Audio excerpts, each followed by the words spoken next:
Coucou tout le monde. Alors je viens de recevoir mon colis en tant que d'été de la boutique Scrap for You. Et vous voyez, Myriam m'a encore bien gâtée. J'ai cru que c'était Noël. Voilà, donc je vais vous présenter tout ça. Alors là, je vous présente les gessos de la marque Indigo Blue qui font 120 ml. Donc Myriam m'a dit qu'ils étaient beaucoup plus fluides que le gesso Stamperia. Du coup, je pense que le gesso Stamperia là qui est là, qui fait 150 ml, c'est ce que m'a envoyé Myriam dans mon premier colis. En fait, je pense qu'il sert plus à recouvrir par exemple un tableau avant de l'agrémenter, une couverture d'un livre, une boîte ou enfin plein de choses comme ça. Et que le gesso Indigo Blue, s'il est plus fluide, je pense qu'il doit plus servir, il doit être plus facile pour les embellissements et tout ça. Donc en fait, je vais le tester lors de prochaines vidéos et je vous donnerai mon ressenti. Voilà pour ces deux produits. Voilà, je poursuis avec les tampons de la marque Prima. Donc là, il y a un petit, avec ce tampon là, il y avait un petit stencil. Je vous ai fait les tamponnages pour que vous puissiez vraiment vous rendre compte de ce que ça rend. Alors j'avais commencé à la Memento et en fait ça rendait pas très bien, donc j'ai continué ici à la Versafine. Voilà, ça rend mieux. Et du coup, je vous ai fait le stencil aussi. Donc, il y a différentes manières de se servir d'un stencil. Hein. Là, moi, je me l'ai fait avec l'encre Distress Oxide Black Soot. Et donc, vous pouvez faire aussi avec, comme je vous ai déjà montré en mix média, avec de la modeling paste. Voilà. Je poursuis avec des stencils de la collection Forest de chez Stamperia. Donc ils font 12 cm sur 25 cm. Et voilà, donc là ça représente les nervures de feuilles. Et là il y a différentes choses, un arbre, des pattes d'ours on dirait, des craquelures, enfin bon voilà. Ça. Et elle m'a également glissé cette magnifique feuille de riz. Pareil, de la collection Stamperia, et je pense que ça fait partie de la collection Forest également. Ensuite, elle m'a glissé du Cut and Dry Foam Stamp Pad. Alors, je ne connaissais pas. Je suis allée voir sur internet. Je vous déballe. Désolée pour le bruit. Voilà. Donc, il y a un côté mousse et un côté noir. Ça a l'air d'être de la mousse aussi, mais beaucoup plus dur. Voilà. Donc en fait, il y a cette partie qui peut vous servir. Il y a deux utilisations en fait à ce produit. Il y a ce produit qui peut vous servir de mousse en fait pour comment on dit, pour ancrer les bords d'une création, un peu comme les petites mousses rondes ou rectangulaires qu'on a sur ce genre d'appareil. Et puis, de l'autre côté, en fait, on peut faire le négatif d'un tampon. Donc, en fait, vous chauffez au heat gun alors bon, je vais commencer par le début. Vous posez votre tampon, vous prenez la dimension qu'il vous faut, vous coupez la dimension qu'il vous faut de votre tampon. Et ensuite, vous chauffez au heat gun, vous positionnez votre tampon très fortement comme ça sur la mousse.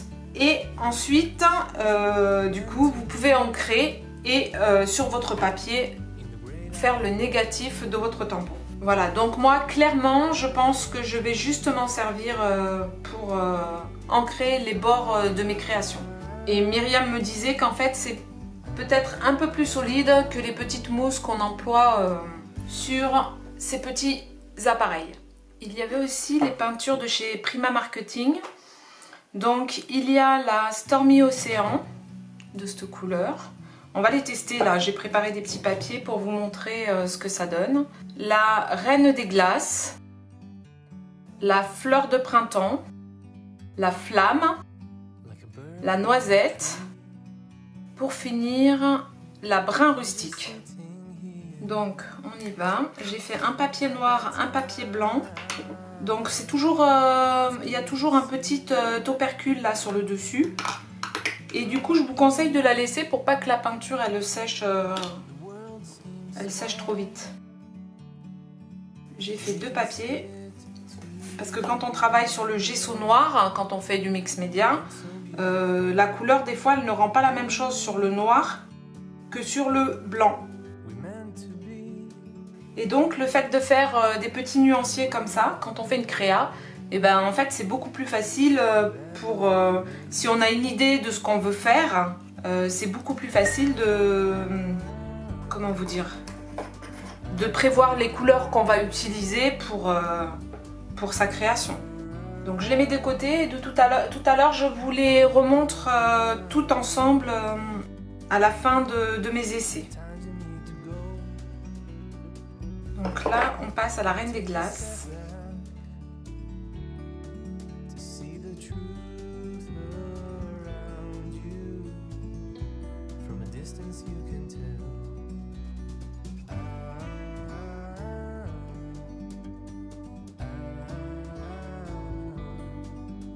Donc là, on va tester la fleur de printemps.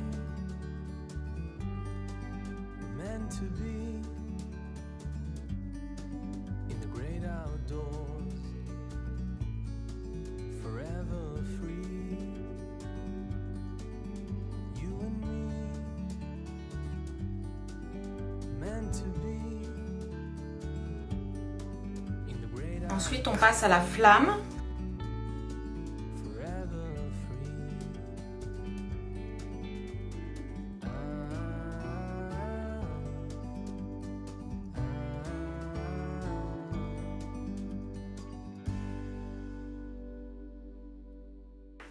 Ensuite, nous passons à la noisette.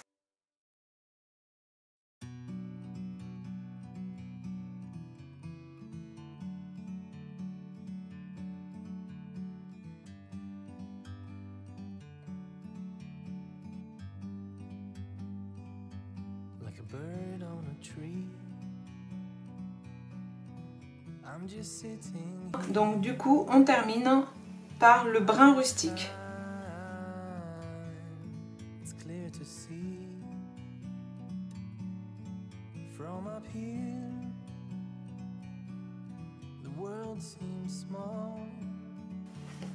Du coup, voilà, je vous représente toutes les couleurs. Donc océan orageux, Reine des Glaces, brun rustique, fleur de printemps, flamme et noisette.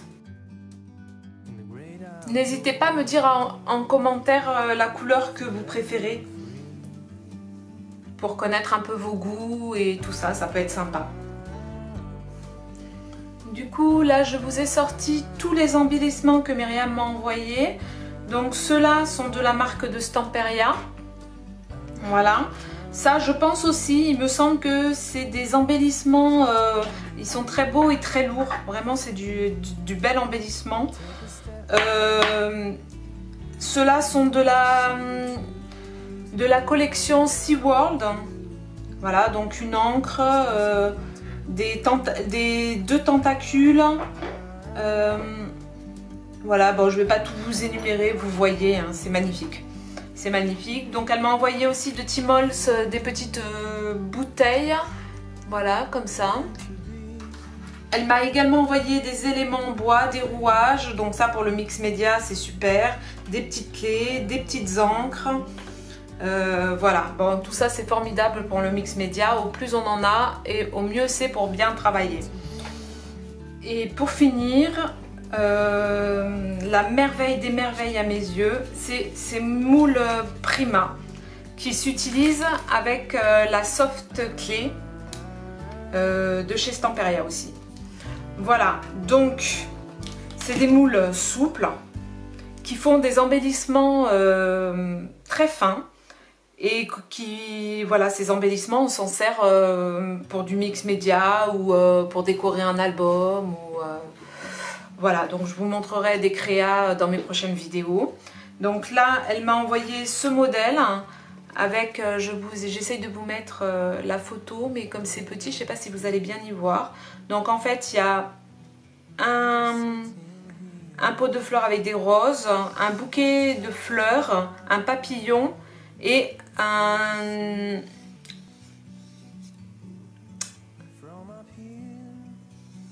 Ah, je trouve pas le nom, je suis désolée, ça fait comme un arc de cercle, un fer à cheval, et au milieu, il y a des fleurs également.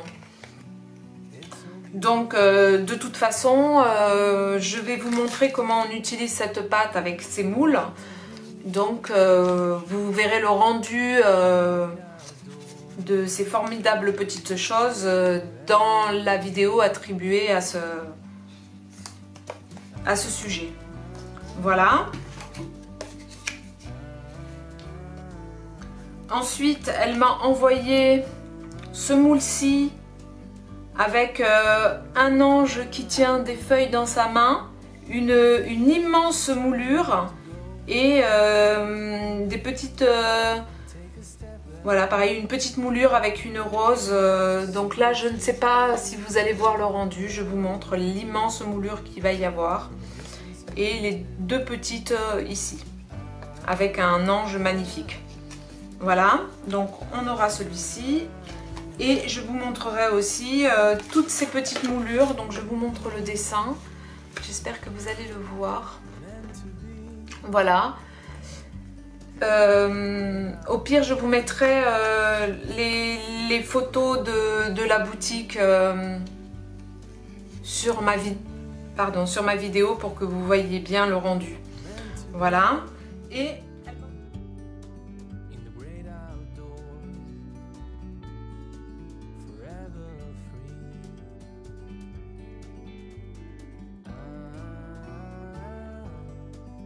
voilà.